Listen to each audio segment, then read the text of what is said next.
I'm Ashton Addison from EventChain for Investment Pitch Media and FinTech News Network. And today on Blockchain Interviews, we have Ron Lahiri, the CEO and founder of Finminity. Ron, welcome to the show, and thanks for taking the time to be here. Thank you so much, Ashton, for having me. Very glad to be here. I'm really excited to dive into this DeFi application, Finminity, that you've been working on. If we can start by just giving an overall background on what is the Finminity project and the vision of the project, and how are you helping grow the blockchain space? So very quickly, I run a crowdfunding platform, regulated crowdfunding platform from Dubai under the Dubai Financial Services Authority, regulatory body out there. So I had been into the space for quite some time, and then I thought that why don't I bring the best practices of crowdfunding in a regulatory world, and then bring the best practices of DeFi and marry them together to make something very different than the others who have built something out here. So marrying the best practice of capital market, investment banking, regulatory aspects, and the DeFi enablement, we have built a platform called Finminity. So what it does is that it solves the problems of fundraising. It's very easy to fundraise, it's a secure platform, and the most important thing is that it can cater to both the companies. So if it's a token company, he can do ERC-20 tokens for fundraising. If it's a normal company who doesn't have tokenization model, but it has a normal kind of business model, then they can use shared tokens like ERC-1404 to do the fundraising in the platform. So we're open to both kind of companies. Our token engine works for both the kind of tokens, and our token engine is something which we have when we discuss, we'll know more about it. But we have two main modules out here. One is the investor portal, where the investor would log in and give his details and choose a company and talk to the other investors, put a question to the company, join an event. And then it's like an engagement of the investors within a platform. The way normal kind of consumer engagement happens in kind of retail finance. Mm-hmm. And then on top of it, we have a token engine, which actually does a lot of things. But most important thing is that it creates tokens as per the business needs, and it has the checks and balances so that founders work as per the commitment and they do not run away with the money. Mm-hmm. It is made in such a way that I can put my own hard-earned money for last 20 years doing consulting, working day and night. Can I put my own money out here so that nobody can take away that money? So it has been built in a manner so that I can keep my money as investor, and as a founder, I can kind of depend upon a company where they can help me to raise funds. So it has been built in both the manner, from both the sides of a particular person. Mm-hmm. That's great, Ron. And yeah, there is two sides. There's the investor discussion, and then there's the startups and small to medium businesses that are raising capital. And Finminity's version of how you're accelerating these companies to allow them to raise capital easier. Maybe you can touch on that process a little bit. Obviously, there's a bit of vetting and steps that need to be taken to get to the point of having an offering. So can you talk about that process of how easy is it for startups to get to the point of having an offering on Finminity? So before I go to that, I'll tell you what has happened in the last 1 year is that a lot of startups have bled. Some of them died. Even SMEs, small and medium enterprises, they're almost closing down the business because the money bags are kind of not investing any money. So VCs have stopped investing. They're investing into very specific projects, maybe healthcare. Angels are not kind of putting their money into companies, and there's a bloodbath happening out there. It's everywhere. You talk it in Europe, where I am, in Dubai, you talk it any part of the world. So our goal is to bring these companies into the platform who are good companies, and then give them that kind of breathing air so that they survive this COVID situation. And then once the market improves, then we'll have proper companies and proper investors will again join in. But can I help this platform to be that bridging block where people are kind of struggling to help? So that is the main goal of this platform for the time being. But on a long run, it's kind of a DeFi-based crowdfunding platform. So what we do is that, so my worry is that I only want companies or founders like me, who are non-anonymous, who have a very good LinkedIn profile, who has early good companies he has worked on, maybe some good exits if possible. So we really see the founding team. And if the founding team is anonymous, we are not interested. And the founding team has to be good in terms of technology, in terms of knowledge, and in terms of the network they have. That's the first part of it. The second part of it is that, very important is that you have to do a proper, even a person is not good enough. So you are taking money from investors and small investors' money. You have to be you have to check the company in a proper manner. So we do know your business check. So our software already has integration with SumAndSubstance.com. So this is a very nice, very nice KYC platform which does very strong KYC, AI-driven KYC is already integrated within the platform. So a company will log in and it has to do the KYB check. So company KYB check is done. The founder as well as the beneficiary, both of their KYC checks are done. So basically, until a company is checked and the company's founders or beneficiaries checked, we do not kind of want to get the company on board. It's just that there are a lot of good companies. We just have to pick the right companies onto the platform. And a third we do that is very important is that we do a due diligence. Okay. So how we have known about this, because we have worked in regulatory environments and we have been kind of taught by the regulator to follow some principles which is good for the small investors. So you do a kind of company incorporation check, you do a legal DD, you really see whether he really has a software or not, does he have an intellectual property it's owned by himself, does he have a team, does he have some customers coming in, some small revenue coming in here and there, maybe some revenue will come later, but at least some customer contracts there.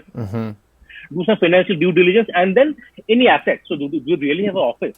The office is not needed anymore, but in terms of asset, do they have people? Do they have the intellectual property? Do they have the software as terms of assets? So once we have the due diligence done, the company is onboarded to the blockchain platform, and then all the records are available out there, and this record, which is the company check and the KYC check, is available to investors if required. So it's not open to everybody, but if some large investors are willing to see how you have done it, we'll be happy to do it in a once-off situations also. But we have it ready because regulator may ask it. Regulator would like to see who are the companies they've onboarded.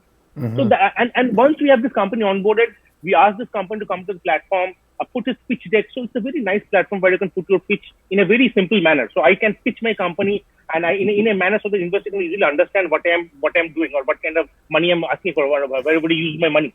So they will enter the data into my platform. The two sample data has already been kept in my company's data. Finminity's data has already been kept in out there so that people can understand how to put the data out there. And then once the data is put inside, we really have an admin kind of access, and then we enable the data to be accessible to investors outside. So you do a KYB check, do a due diligence check, have the data onboarded to the platform. We do a cursory checks of this data we have entered, and then once we are ready with that, we just enable the platform to be shown to the investors outside. It's data entry is very, very simple. It takes about half a day. That's not a problem because the data ready. But the due diligence and normally KYB which takes around maybe 4 or 5 days if the company is prepared. If they're not prepared, we tell them to get prepared, and it probably would take 1.5 months. So that is very important to be getting early and then come to a platform.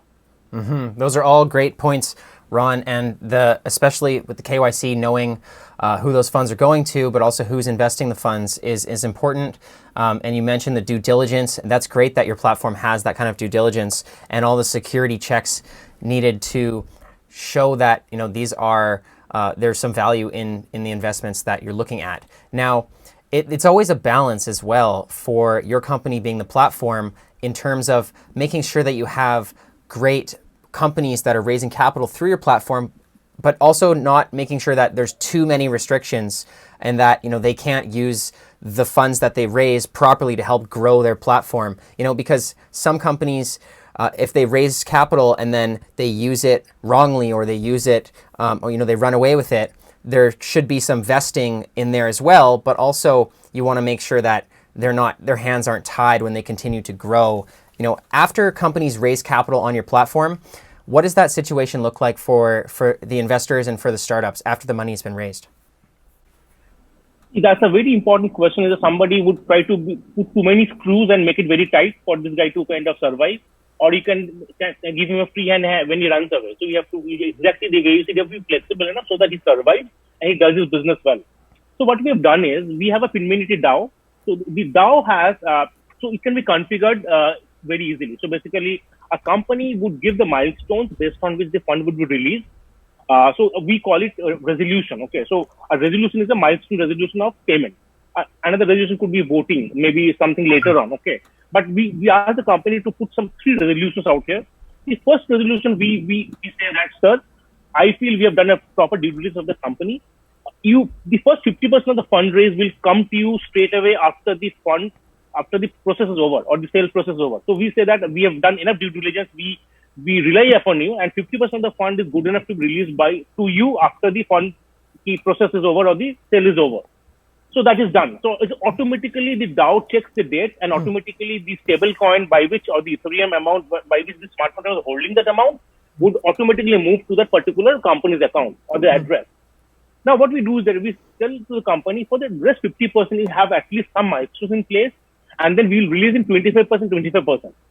So we tell that, okay, you can say that, okay, may product release in Play Store or a new product MPV done, or maybe a new customer onboard. You have some 2 milestones in place, and then get the money released in 25%. So probably on a 8 to kind of 10 months time frame, we would like to release the next 25%, and we would ask them to do some kind of checks and balances.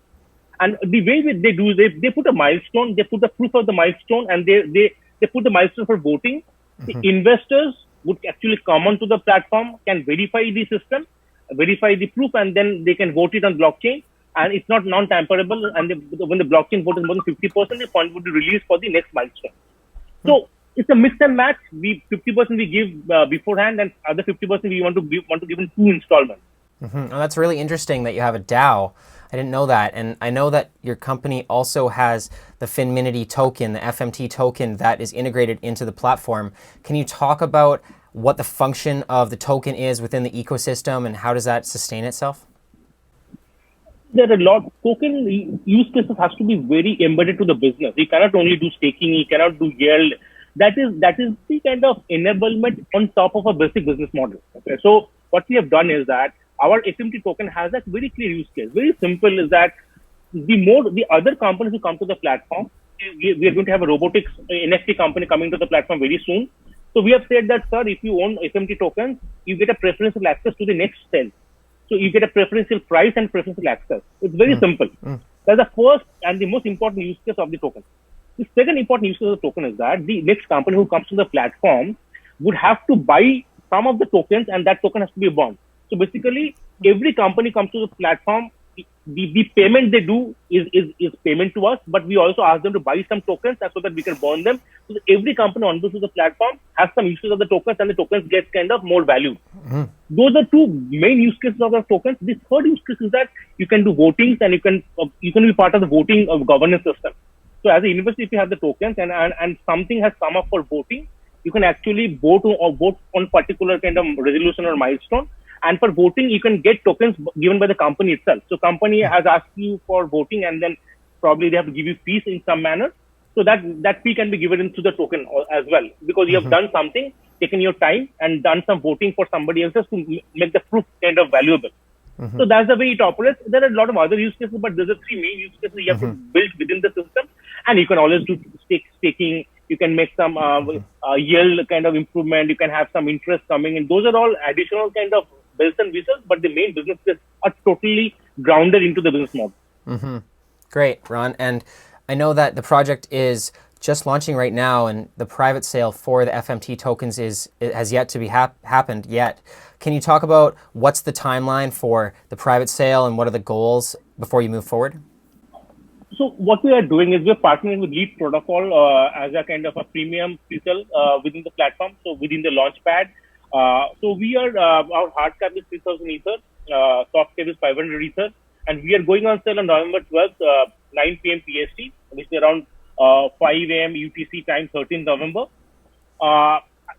And the good thing is that, see, we have not taken any money from VC. What we are trying to build upon is that a community-driven platform. So Finminity is community finance.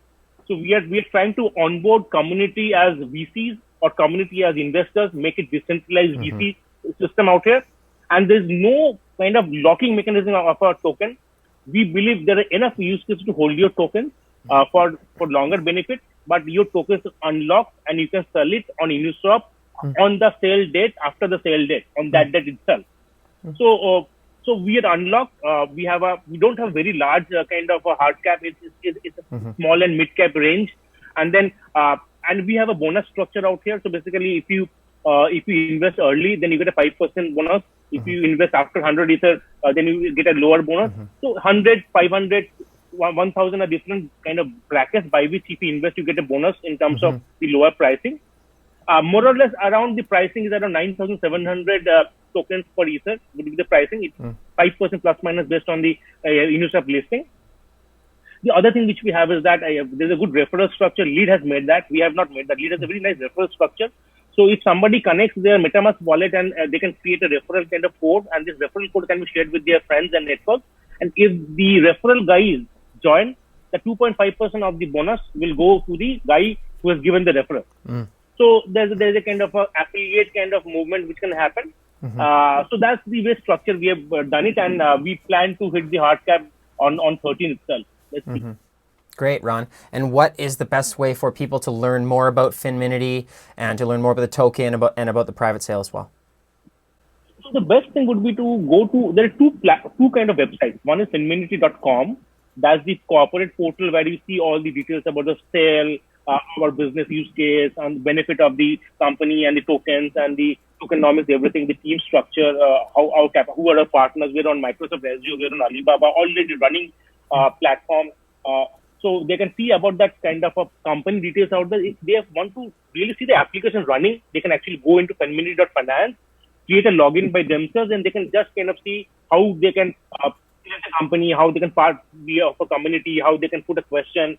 So they can go both the places. If they want to really ride the BMW or the Beamer, let them go to the finminity.finance. If they want to go to the showroom and check the cars out there, they let them go to the finminity.com platform. Great. Well, I will leave those links in the description box below. It's all the time that we have for the interview, but all the best moving forward with Finminity, Ron. It's a pleasure speaking with you, and all the best with the raise as well and the platform, and let's follow up in the near future. Thank you so much, Asmin. Yeah, have a nice day, a nice evening, good night.